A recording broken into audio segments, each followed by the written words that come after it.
Abbiamo necessità di avere una legge di copertura su questo e dall'altra abbiamo il problema delle risorse vere e proprie da destinare agli ammortizzatori sociali. Il fabbisogno per il Veneto è di oltre 200 milioni. La crisi innescata dal coronavirus è molto più ampia di quello che appare. Non riguarda solo il turismo, alberghi, negozi, bar e ristoranti o il comparto della cultura e dell'intrattenimento, teatri, cinema, musei obbligati alla chiusura. Ci sono persino aziende che rischiano di rimanere ferme perché dall'estero non arriva la componentistica necessaria.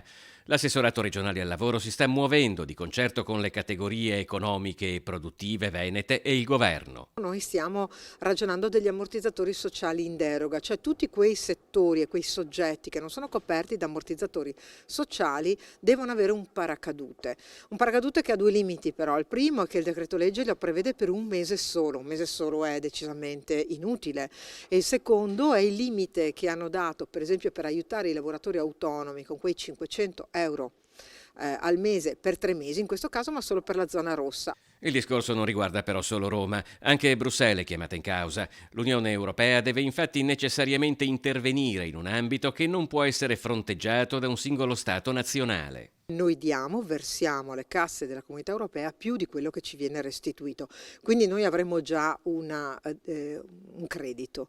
Dall'altra noi abbiamo delle risorse oggi che sono nella disponibilità per esempio della Regione del Veneto, sono 58 milioni di euro per gli ammortizzatori sociali frutto di una oculata gestione degli anni passati, ma è evidente che con l'impatto che sta avendo è insufficiente.